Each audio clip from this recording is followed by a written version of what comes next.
get into this shit. Welcome back to Asylum Garage. We are going to be taking apart this beautiful little truck we found in Alabama. We got to pull the motor and figure out what's wrong with it. So what we're going to be doing right now is we got some tape here. We're going to start labeling all these connections and lines so we know where they go when we put it back together. All right, we're about quarter of the way done. Got things tied up.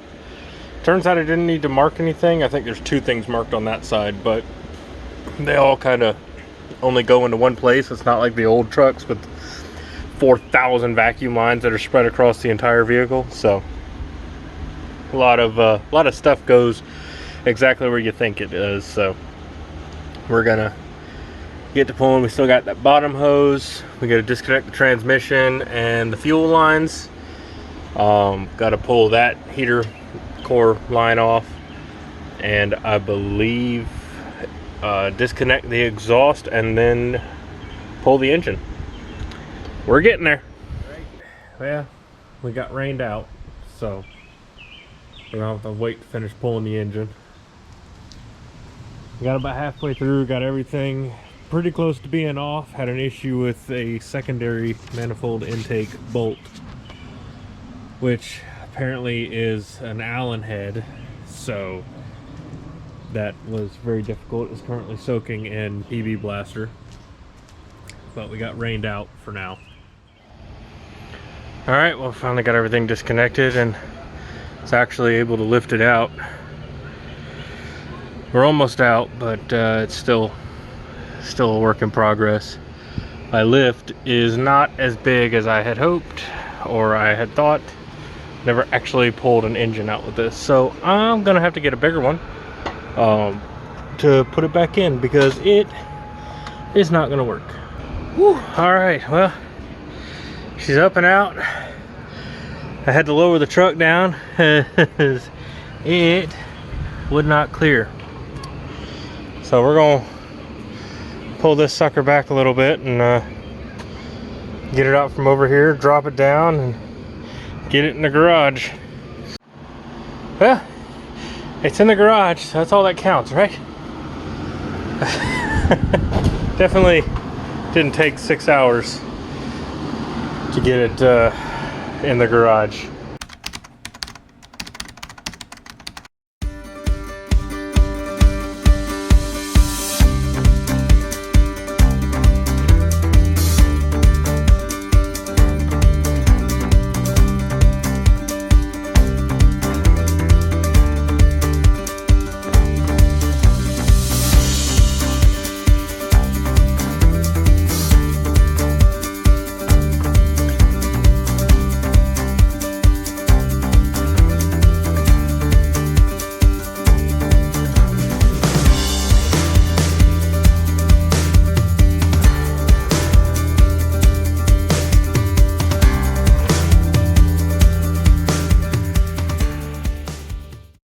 Alrighty, we got all these bolts out. We're going to leave the rockers and the push rods in for now. We're just going to lift the head straight off. But we got all these bolts done. These 2 middle ones right here, I don't know if they were over torqued or what, but it took a whole breaker bar to get these suckers off. The inside of the block, the valley, looks pretty clean. No oil or rust or anything. There's a little bit of rust, and there was something sitting right in here that I don't know what the hell it was, but it was crumbling to bits. But got everything kind of cleaned off. Got the intake and all that stuff over there. Got kind of everything set out all wildly. I just wanted to get this done, but let's pull this off and see the damage underneath.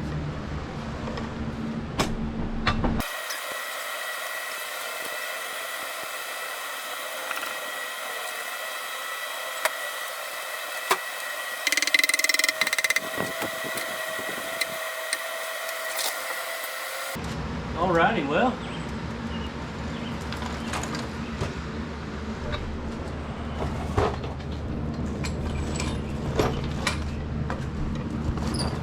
here's one side.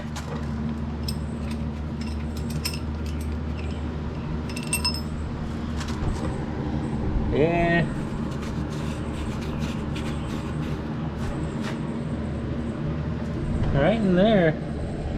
It's not too bad.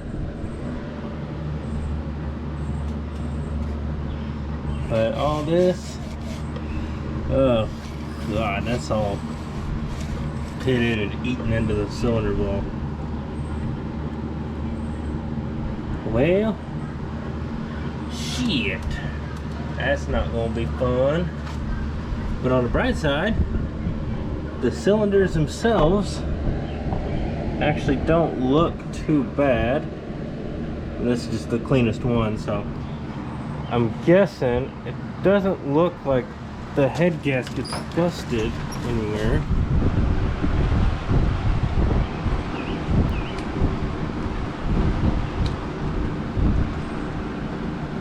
Ah, but all these gaskets are stuck on.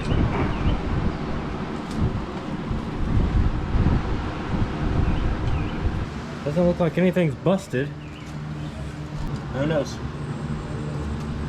All I know is that all these look pretty okay. Everything bottom end wise might be savable, but let's pop that side off. That's the side where we saw a lot of bad stuff on the borescope. Let's pop this side off and see what it looks like. Well, she did.